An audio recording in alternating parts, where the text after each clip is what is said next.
Assalamualaikum warahmatullahi wabarakatuh. Perkenalkan, nama saya Rizkyullah dari Ilmu Komunikasi semester 6, konsentrasi jurnalistik, yang sedang melaksanakan KKM di Gunung Sari, yaitu dari kelompok 39.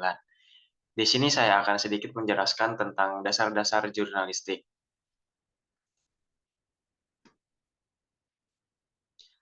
Pengertian: kegiatan penyampaian, mencari, mengumpulkan, mengolah, menyajikan penulisan, penyuntingan, dan penyampaian berita kepada khalayak melalui saluran media tertentu. Selanjutnya ada jenis-jenis jurnalistik. Yang pertama ada electronic journalism.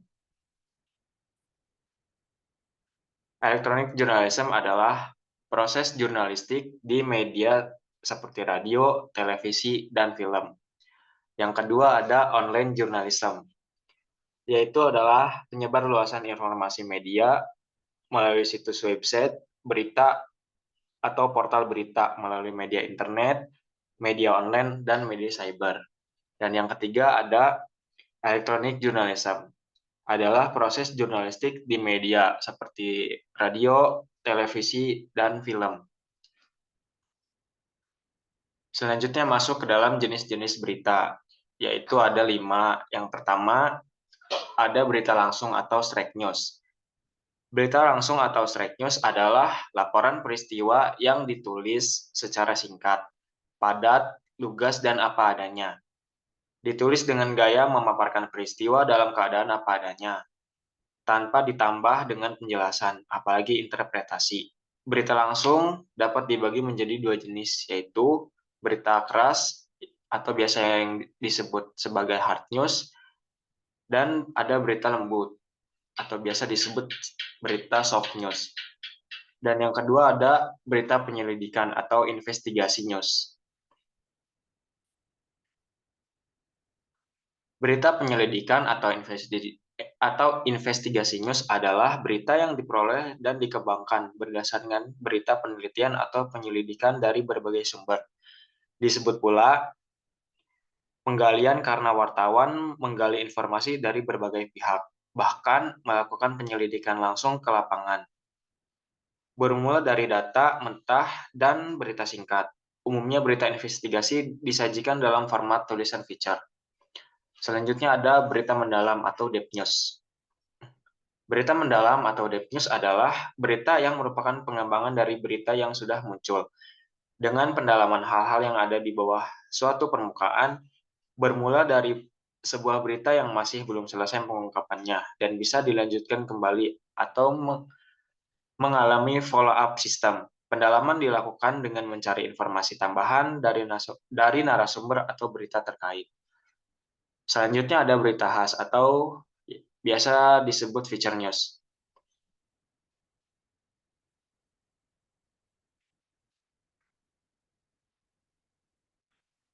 Feature news adalah salah satu jenis tulisan jurnalistik berisi perpaduan berita dan opini dengan gaya bicara storytelling atau mengandung unsur menyentuh human interest dan bahasa sastrawi.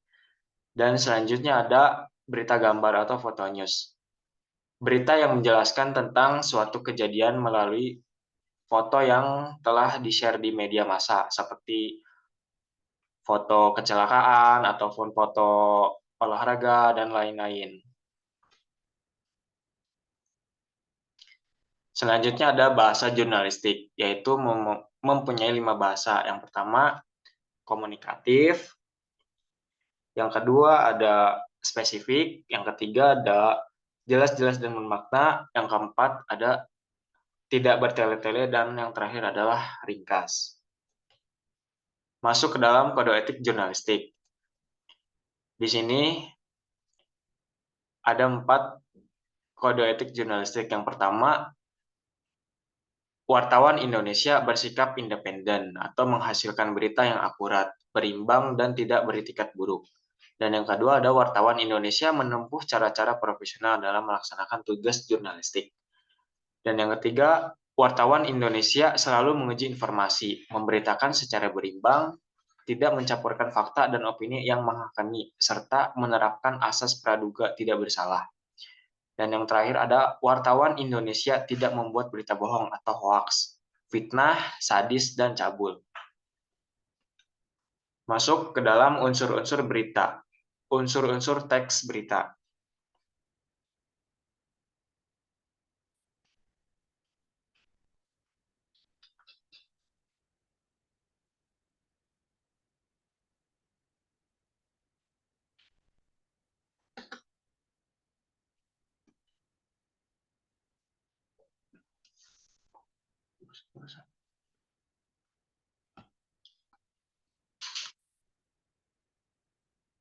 Unsur-unsur teks berita, yaitu unsur-unsur berita biasanya dikenal dengan 5W1H, meliputi what atau apa yang terjadi. Unsur what tersebut biasanya mengenai kejadian yang sedang hangat-hangatnya diperbincangkan. Lalu yang kedua ada where atau di mana hal itu terjadi. Unsur ini tempat di mana kejadian itu berlangsung, sehingga informasi mengenai lokasi di dalam berita yang disampaikan akan jelas kepada pembaca. Yang ketiga ada when atau kapan peristiwa itu terjadi. Unsur ini mengenai kapan terjadinya berita atau kejadian tersebut. Lalu ada who atau siapa yang terlibat dalam kejadian itu. Unsur ini mengenai siapa yang ada di dalam berita tersebut atau siapa saja yang terlibat di dalamnya. Orang-orang yang terlibat harus dijelaskan agar tidak menimbulkan kesalahpahaman. Yang selanjutnya ada why, kenapa hal itu terjadi. Unsur ini menjelaskan mengapa peristiwa atau kejadian tersebut bisa terjadi. Biasanya ada yang melatar belakangi kejadian tersebut. Dan yang terakhir ada how, bagaimana peristiwa itu terjadi. Yaitu bagaimana kejadian itu terjadi biasanya dijelaskan secara kronologis. Seperti misalkan ada berita yang menjelaskan atau memberitai suatu tragedi kecelakaan. Dan orang tersebut menjelaskan kronologi kenapa di situ itu terjadi kecelakaan. Dari awal terjadinya kecelakaan sampai akhirnya seperti ada berapa korban jiwa atau tidak adanya korban jiwa dan lain-lain. Mungkin hanya itu yang dapat saya sampaikan, kurang lebihnya mohon maaf. Wassalamualaikum warahmatullahi wabarakatuh. Assalamualaikum, perkenalkan nama saya Valencia dari akuntansi di Universitas Serang Raya. Saya berasal dari KKM 39. Di sini saya akan memaparkan materi mengenai pengelolaan mading.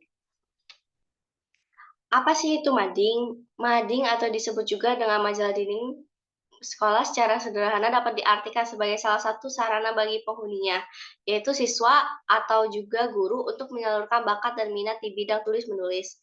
Isinya bisa berupa berita seputar sekolah, opini tentang suatu masalah yang lagi tren, informasi mengenai perkembangan teknologi, dan lain-lain yang merupakan hasil kreasi pengelolaannya. Disebut majalah dinding karena prinsip majalah terasa dominan di dalamnya, sementara itu penyajiannya biasa dipampangkan pada dinding atau yang sejenisnya.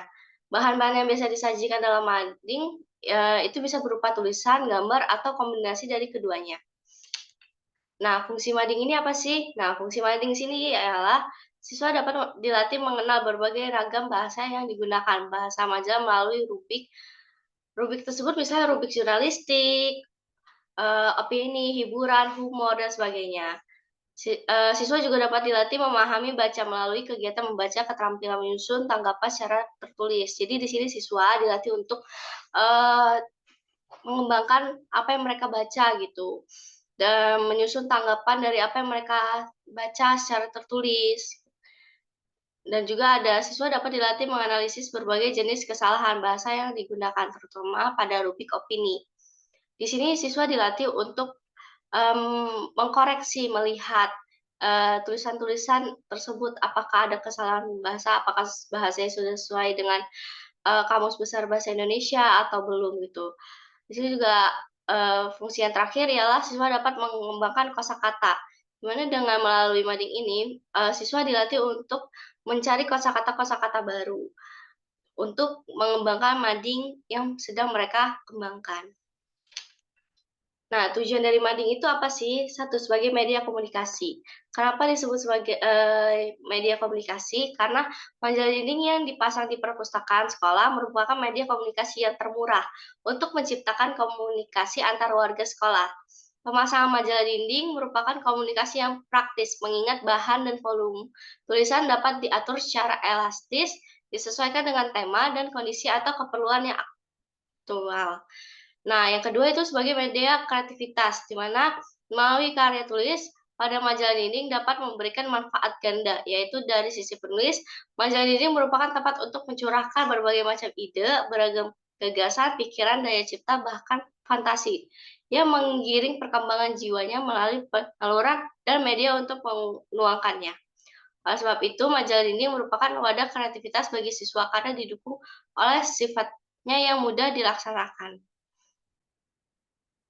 Yang ketiga, tujuan dari mading tersendiri yaitu sebagai media untuk meningkatkan keterampilan menulis.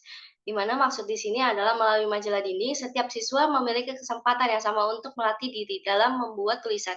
Kebiasaan dan keterampilan menulis tidak terjadi dalam seketika atau secara otomatis, melainkan terjadi melalui proses-proses pembelajaran dan latihan. Nah, yang keempat itu ada sebagai media untuk membangun kebiasaan membaca, di mana jika majalah dinding dikemas dengan baik, akan dapat menarik perhatian siswa untuk melihat dan membaca sehingga majalah dinding dapat dipakai sebagai suatu media untuk meningkatkan kebiasaan membaca. Nah, yang kelima itu ada sebagai pengisi waktu. Majalah dinding dapat dimanfaatkan sebagai suatu sarana oleh siswa untuk mengisi waktu luangnya di saat-saat ada jam kosong, atau pada saat jam istirahat dan selesai mengikuti semua pelajaran, waktu-waktu luang dapat dimanfaatkan oleh siswa dengan membaca berbagai macam tulisan yang dapat memperkaya pengetahuan dan wawasan. Yang keenam, tujuan dari mading ialah sebagai media untuk melatih kecerdasan berpikir. Majalah dinding dapat membangkitkan gairah siswa untuk mencari bacaan lain lewat umpan yang disajikan dalam majalah dinding. Sangat mungkin sajian-sajian majalah dinding itu belum sepenuhnya memenuhi selera pembaca. Hal ini akan menjadikan majalah dinding berperan sebagai perangsang bagi siswa untuk mencari bahan bacaan lain yang lebih lengkap. Dan tujuan MADI yang terakhir ialah sebagai media untuk berorganisasi. Penyelesaian majalah dinding jelas merupakan kerja tim yang membutuhkan proses perencanaan, pengorganisasian, dan pengawasan. Oleh sebab itu, diperlukan suatu keterampilan untuk berorganisasi sebagai suatu wadah untuk mencapai tujuan tersebut. Baiklah, di sini saya akan menjelaskan, materi selanjutnya yaitu, mengenai bentuk dari mading tersendiri. Sebenarnya bentuk dari mading ini, bentuknya fleksibel mengikuti kreativitas dari siswa-siswi, yang akan membuat mading. Namun, di sini untuk gambarannya saya akan menjelaskan gambaran secara umumnya. Yang pertama ada logo, di mana ini bisa dimasukkan logo sekolah gitu. Logo yang dimaksud adalah logo sekolah ataupun logo OSIS. Hal ini bertujuan untuk memberikan identitas pada mading. Yang kedua itu ada judul mading. Judul mading dapat dibuat dengan nama unik atau menggunakan nama sekolah. Usahakan untuk membuat judul yang mampu menarik perhatian warga sekolah lain, namun tetap pada batasan yang sopan dan positif. Yang selanjutnya ada edisi. Edisi dapat diisi dengan menuliskan tema mading atau diisi sesuai dengan bulan di mana mading dibuat. Misalkan edisi Maret, edisi April, edisi hari Kartini gitu. Yang keempat ada salam redaksi. Rubrik ini merupakan sapaan dan penyusun mading kepada pembaca. Selain sapaan, rubrik salam redaksi juga bisa memuat ajakan pembaca bagi para warga sekolah. Yang kelima ada susunan redaksi. Setelah rubrik salam redaksi, selanjutnya bisa disisipkan juga susunan redaksi dari tim pembuat mading. Nah, yang keenam ada berita utama. Nah, di sini rubrik berita utama yang berisi terkait topik atau informasi yang sedang hangat diperbincangkan di lingkungan sekolah. Misalkan saja terdapat siswa yang mewakili sekolah untuk mengikuti olimpiade atau lomba-lomba di tingkat nasional ataupun internasional. Nah, yang ketujuh itu ada artikel, di mana rubrik ini berisi tentang artikel atau esai pendek dengan tema yang sudah ditentukan sebelumnya. Yang selanjutnya ada opini. Rubrik opini sangat cocok dilakukan untuk melatih keterampilan bertanya. Biasanya akan ada wawancara sederhana kepada beberapa warga sekolah terkait topik tertentu. Setelahnya hasil wawancara akan diletakkan pada rubrik ini. Nah, yang kesembilan ada pojok mading. Pojok mading ini berisikan rubrik pojok mading berisikan komentar atau pendapat dari anggota penyusun mading terkait isi dari mading yang telah dibuat. Yang selanjutnya itu bisa tambahan, jika mading menyisakan ruang kosong, maka bisa juga untuk menambahkan rubrik baru agar menarik lebih banyak pembaca, misalkan seperti komik, puisi, pantun, ilustrasi, humor, atau tips dan trik. Nah, ini adalah susunan yang paling sederhana atau umum yang biasanya, ada pada mading. Nah, di sini akan menyajikan beberapa macam-macam isi mading. Nah, ini seperti hari peringatan, itu bisa seperti ini susunannya. Ada juga hari peringatan Maulid atau bisa dimasukkan hari peringatan 17-an Agustus atau hari peringatan-peringatan seperti Kartini. Ini juga contoh dari mading pengetahuan. Ini biasanya pengetahuan bisa dimasukkan seperti pengetahuan IPA atau pengetahuan tentang teknologi. Nah, ada juga mading bentuk, lingkungan, di mana temanya mengenai lingkungan, bisa mengenai Go Green, seperti yang ada pada, contoh yang saya berikan, atau juga tentang pemanasan global. Oke, halo teman-teman semuanya. Sebelumnya perkenalkan, aku Indra Nizar Purnama, aku merupakan mahasiswa Universitas Serang Raya, jurusan Administrasi Negara, dan aku berada di kelompok KKM 39.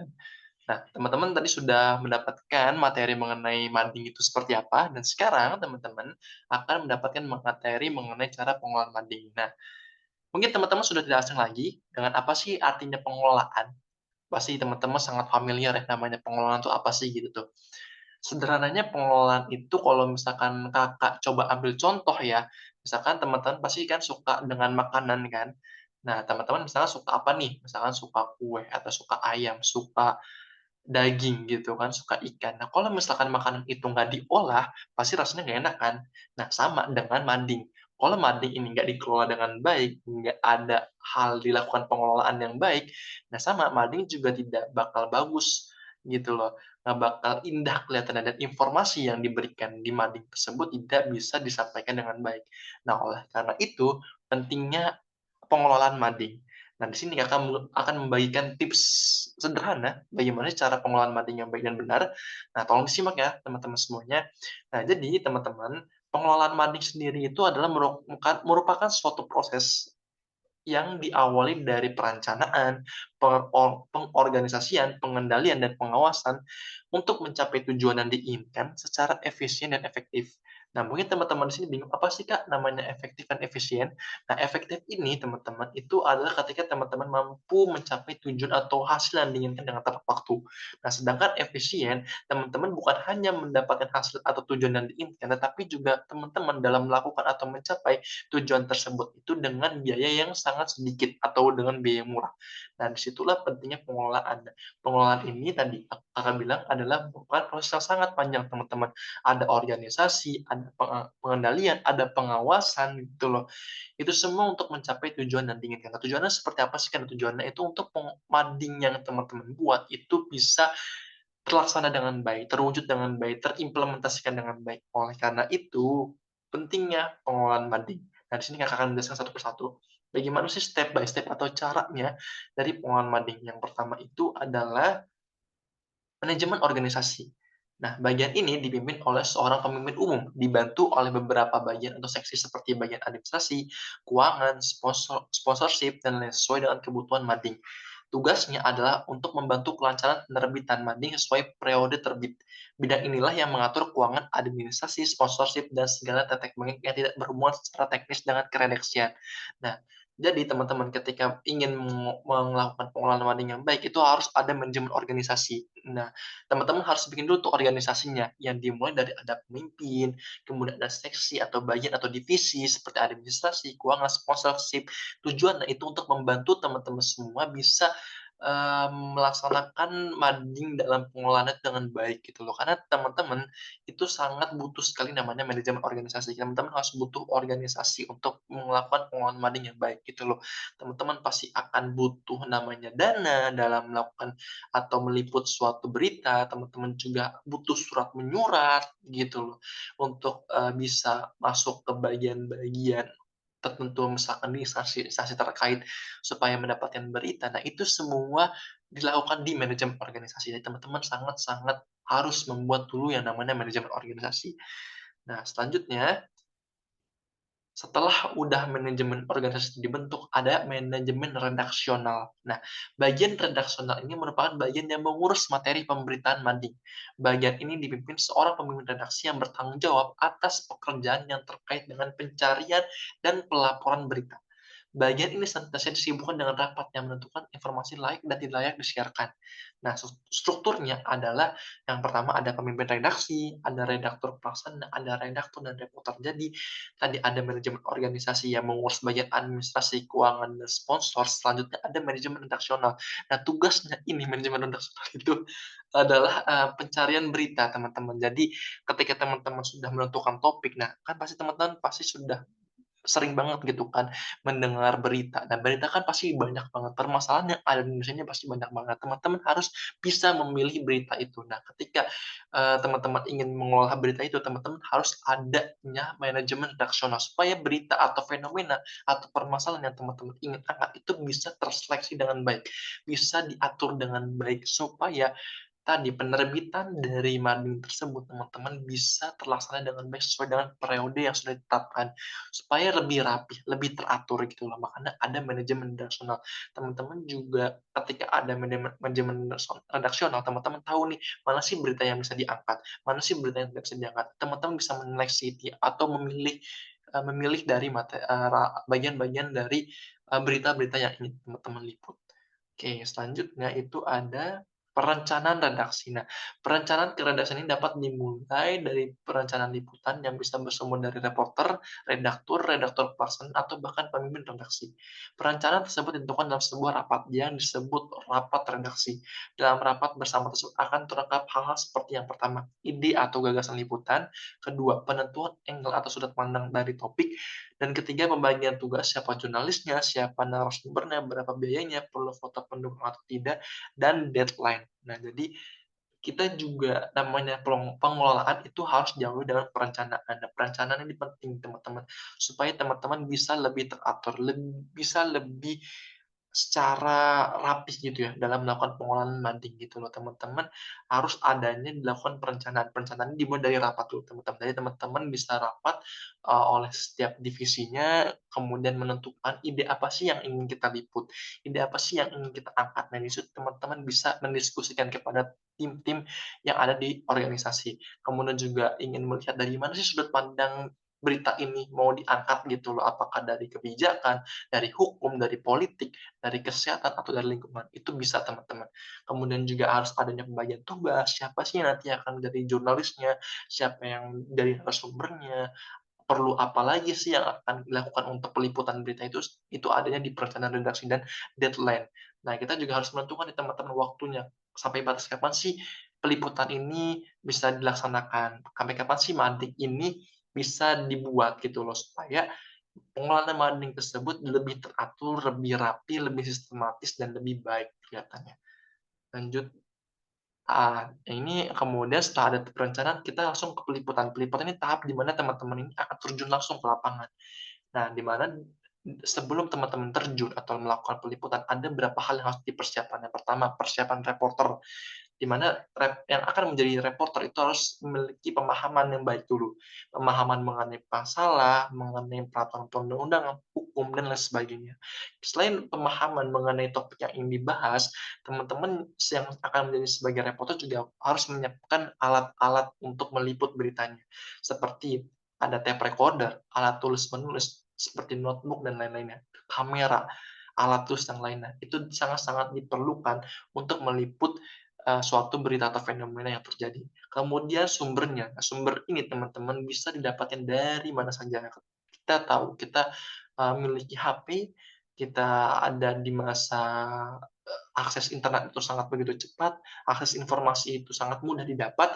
Jadi ketika teman-teman ingin menipu sesuatu itu teman-teman tidak perlu harus terjun langsung ke lapangan, tapi teman-teman juga bisa mencari melewati Google atau studi pustaka seperti buku, media massa, internet, kemudian bisa mencari ke pakar atau bertemu langsung dengan pengamat atau praktisi ataupun kepada narasumber yang benar-benar terdampak dalam fenomena tersebut. Kemudian juga pihak terkait seperti tersangka, pelaku atau korban, dan sumber dari anonim.